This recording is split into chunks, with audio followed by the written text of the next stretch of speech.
Hello बच्चों, welcome back to my YouTube channel with RP Singh. तो बच्चों, आज हम बात करेंगे क्लास 11 यानी फिजिक्स से। जो इसके पहले हमने पढ़ा था यानी मोशन चैप्टर से इसके पहला जो यानी पिछला जो वीडियो है उसमें हमने बात किया था गति के समीकरण का निगमन with the help of graphical method, या यूं को कि ग्राफीय विधि से गति के समीकरण का निगमन हमने किया था। तो आज हम बात करेंगे फिर नए टॉपिक के साथ, गति का ही समीकरण है, गति के समीकरण का ही निगमन करेंगे, लेकिन मेथड दूसरा होगा। या यूं कहो कि आज हम बात करेंगे कैलकुलस मेथड से गति के समीकरण का निगमन। कैलकुलस मेथड से गति के समीकरण का निगमन, या यूं कहो कि कलन विधि से गति के समीकरण का निगमन करेंगे। तो हेडिंग बनाइए, कलन विधि से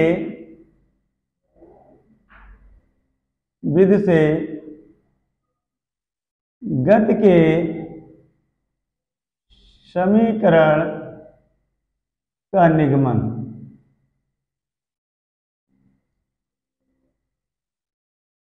यानी डेरिवेशन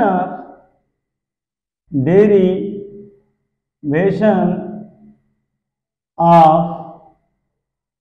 इक्वेशन ऑफ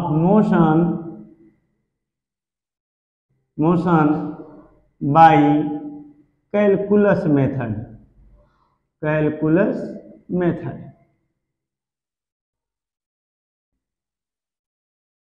तो ध्यान से देखिए, बहुत आसान है, बस थोड़ा सा आपको ध्यान में रखना है। जैसे गति के समीकरण, जैसा कि हमने पिछली वीडियो में बताया है, 3 समीकरण हैं, उन्हीं तीनों समीकरणों को हम डेरिवेशन करेंगे। अब ये ध्यान रखना है कि गति का प्रथम समीकरण या गति का द्वितीय समीकरण या यूं कहो गति का तृतीय समीकरण जब भी प्रूफ किया जाता है तो एक बेसिक कॉन्सेप्ट ध्यान में रखते हुए किया जाता है। यानी अगर पहला गति का समीकरण प्रूफ करना है तो हमेशा, चाहे वो जनरल मेथड हो, चाहे वो ग्राफिकल मेथड हो, या यूं को कैलकुलस मेथड हो, हर एक कंडीशन में यानी हर एक सिचुएशन में हम जो बेसिक कॉन्सेप्ट लेते हैं वो है यानी त्वरण। यानी किसी गतिमान वस्तु का त्वरण कैसे डिफाइन करेंगे, यही को कि त्वरण की परिभाषा से ही गति के प्रथम समीकरण का निगमन आसानी से किया जाता है। तो अब बात करेंगे हम कि वी नो दैट, यानी पहला प्रूफ करेंगे हम, यानी पहला गति का प्रथम समीकरण, प्रथम समीकरण का निगमन। तो ध्यान से देखिए, बहुत आसान है।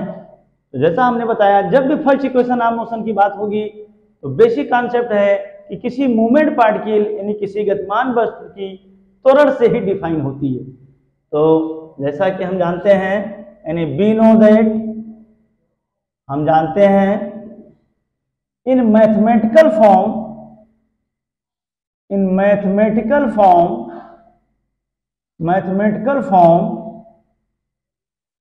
of acceleration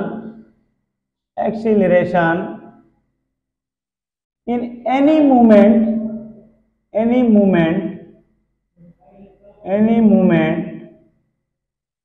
पार्टिकल कहो या बॉडी कहो, यानी किसी कण का बात करो या किसी वस्तु का बात करो, बात एक ही। जैसा कि जानते हो आप, ये बराबर dv बाई dt, ए बराबर dv बाई dt, यानी ये त्वरण है। dv by dt the rate of change of velocity. जैसा त्वरण की परिभाषा है कि the rate of change of velocity known as acceleration, यानी किसी गतिमान वस्तु में वेग परिवर्तन की जो दर होती है वही उस वस्तु की त्वरण कहलाती है। तो अब क्या करेंगे, इसको हम बड़ी आसानी से सॉल्व करेंगे। तो dv को 1 से मल्टीप्लाई करेंगे तो dv होगा, और ये को dt से जब मल्टीप्लाई करेंगे तो ये dt होगा, यानी dv बराबर ये dt। अब क्या करेंगे, हम दोनों पक्षों का इंटीग्रेशन करेंगे। जैसा कहा है कैलकुलस मेथड, तो कैलकुलस में इंटीग्रेशन एंड डिफरेंशिएशन दोनों की कंडीशन होल्ड करते हैं, यानी अवकलन और समाकलन दोनों की बातें कैलकुलस में होती हैं। तो ये dv इज इक्वल टू ये dt, इसका ये डिफरेंशियल फॉर्म हमने लिखा था, या यूं कहो मैथमेटिकल फॉर्म ही है लेकिन डिफरेंशियल फॉर्म है, यानी अवकलन रूप है। तो अब हम इंटीग्रेशन करेंगे। कैसे करेंगे?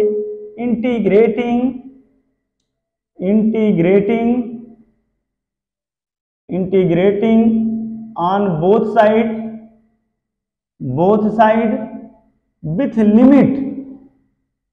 with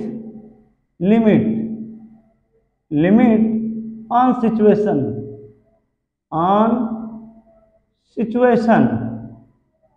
and integrating on both sides with limit on situation। कैसे लेंगे इसको ध्यान से देखिए। जैसा कि आप जानते हो कि वेग में परिवर्तन है, dv यानी द चेंज इन वेलोसिटी, तो चेंज इन वेलोसिटी ये रहा इंटीग्रेशन का साइन, और dv हमने कहा taking integrating on both side with limit. Limit कौन सा लेंगे? तो लिमिट जैसा जानते हैं कि अपर लिमिट तो लोअर लिमिट होता है। तो चेंज इन वेलोसिटी आपको पता है, प्रारंभिक वेग और अंतिम वेग के बीच का जो अंतर लिया जाता है वही वेग परिवर्तन होता है।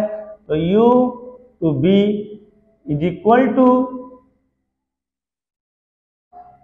इंटीग्रेशन आप जैसा कि देख रहे हैं आप, किसी मूवमेंट पार्टिकल के ये जो है वो एज ए कांस्टेंट एक्सीलरेशन है, यानी यूं कहो कि एक समान त्वरण है। तो जब कांस्टेंट कोई वैल्यू होती है तो इंटीग्रेशन के बाहर आती है, और ये है आपका dt। अब इंटीग्रेशन करेंगे तो dv का b होता है, और limit u to b is equal to ये dt का t। लिमिट इसमें का क्या लिया जाए? तो चेंज इन टाइम, यानी 0 टू t, तो 0 टू t। अब लिमिट यूज करेंगे, जैसा कि आप जानते होंगे कि हमेशा लिमिट लगाते समय अपर लिमिट माइनस लोअर लिमिट लिया जाता है।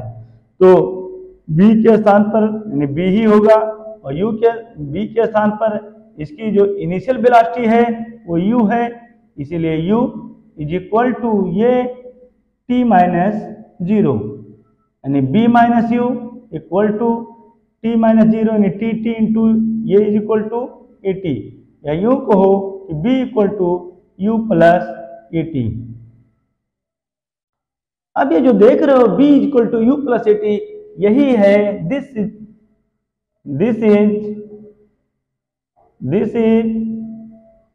फर्स्ट इक्वेशन ऑफ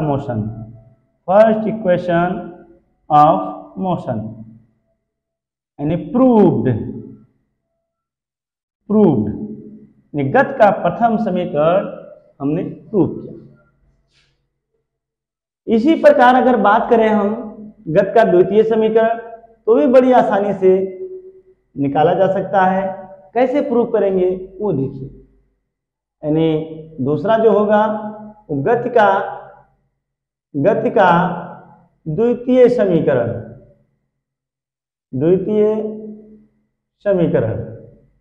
यानी सेकेंड इक्वेशन ऑफ मोशन,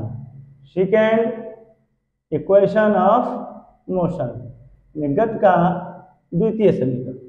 बहुत आसान है। तो ये भी आपको ध्यान रखना है कि गत का द्वितीय समीकरण जब भी प्रूव किया जाता है तो कौन सी कॉन्सेप्ट होती है, गत की कौन सी ऐसी कॉन्सेप्ट ली जाती है जिससे गत का द्वितीय समीकरण प्रूव किया जा सकता है। तो हम जानते हैं जब भी गत का द्वितीय समीकरण प्रूव किया जाता है तो वेग की परिभाषा ली जाती है, या यूं कहो कि वेलोसिटी के रिस्पेक्ट में हम गत का द्वितीय समीकरण प्रूव कर सकते हैं। तो ये अगर हम यहां से मिटा दें तो क्या बनेगा, यानी वी नो दैट हम जानते हैं, we know that in mathematical form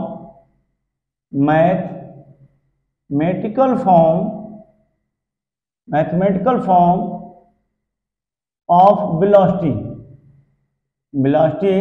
in any particle, तो क्या होता है, b बराबर ds by d t, cross multiplication करिए तो कितना मिलेगा, यानी ds is equal to B d t, या यूं कहो कि ds इज इक्वल टू यानी b बराबर यानी गत का जो प्रथम समीकरण है यहाँ हम रखेंगे b बराबर u प्लस ए टी यानी डी टी। अब d s is equal to, bracket खोल दीजिए, तो यू डी टी प्लस ये टी डी टी। अब वही पुरानी बात, हम दोनों पक्षों में समाकलन करेंगे विथ लिमिट के साथ, विथ सिचुएशन के साथ, यानी integrating on both side with limit on situation, यानी ऑन सिचुएशन बी गेट। क्या मिलेगा हमको? तो जैसा देख रहे हैं ds क्या है, दूरी है, तो integrating 0 to s ds is equal to u, इसकी इनिशियल वेलोसिटी है तो u कांस्टेंट है, बाहर करेंगे 0 to t dt प्लस ये आपका कांस्टेंट है तो ये कांस्टेंट होगा 0 to t और t dt। अब ds का इंटीग्रेशन करेंगे तो s 0 to s is equal to u dt का t 0 to t, ये t का जब भी इंटीग्रेशन होगा तो इसका कितना बनेगा, t square by 2 0 to t। जैसा आपको पता होना चाहिए, ये एक हमने छोटा सा फार्मूला लगाया है, यानी चूंकि integration of s to the power n dx का जो एक्सपेंशन होता है, यानी फार्मूला होता है s to the power n plus 1 upon n plus 1, इसी का यूज करके हमने t dt का इंटीग्रेशन किया है। t की पावर 1 है तो 1 प्लस 1 अपान 1 प्लस 1, तो t की पावर 1 प्लस 1 यानी t स्क्वायर अपान 1 प्लस 1 यानी बाई 2। तो ये रहा t dt का इंटीग्रेशन। अब लिमिट लगाएंगे तो s minus 0 is equal to u t minus 0 plus ये t square by 2 minus 0 square by 2। Limit जैसा कि इसमें हमने लगाया फर्स्ट इक्वेशन ऑफ मोशन में, upper limit minus lower limit, upper limit minus lower limit, upper limit minus lower limit, तो s minus 0 यानी s is equal to u t minus 0 यानी t plus ये t स्क्वायर बाई 2 माइनस 0, यानी s बराबर यू कहो कि ut plus half ये t स्क्वायर। ये है आपका गत का द्वितीय समीकरण, यानी s बराबर ut plus half a t square, यानी this is second equation of motion, second equation of motion यानी प्रूव्ड। ये गत का द्वितीय समीकरण हमने प्रूव किया। अब जो लास्ट इक्वेशन है यानी थर्ड इक्वेशन ऑफ मोशन, वो भी बड़ी आसानी से प्रूव किया जा सकता है, यानी third equation of motion, third equation of motion यानी गत का तृतीय समीकरण।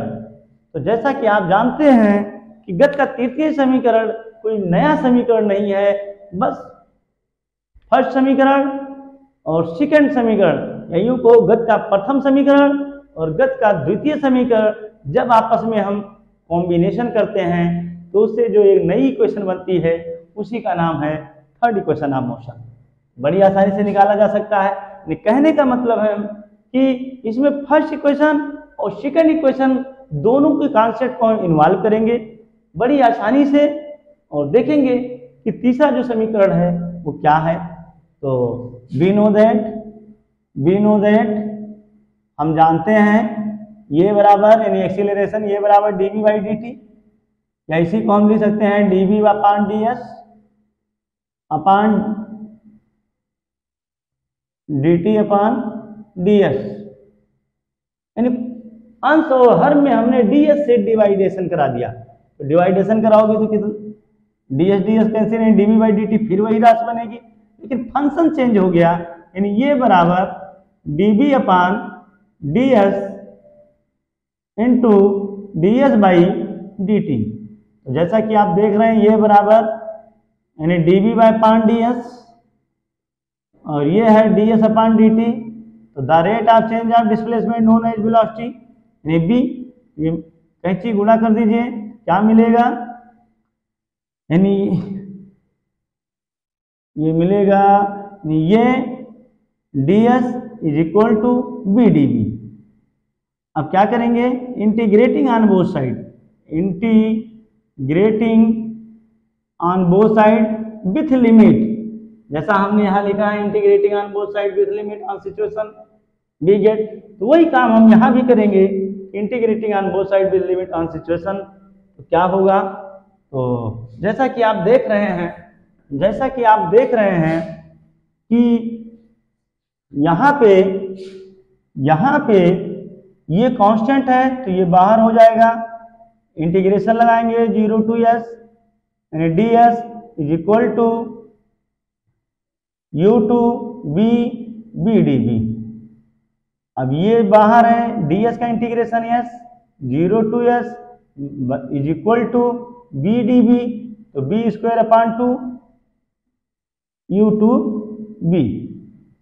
ये लिमिट लगाइए, अपर लिमिट यानी s माइनस लोअर लिमिट यानी 0 is equal to upper limit यानी B square by 2 minus lower limit u square upon 2। या यूं कहो कि ये s इज इक्वल टू हर बराबर, तो अंश में से माइनस कर दीजिए, minus U square upon 2, cross multiplication करिए, यानी B square minus U square equal to 2as।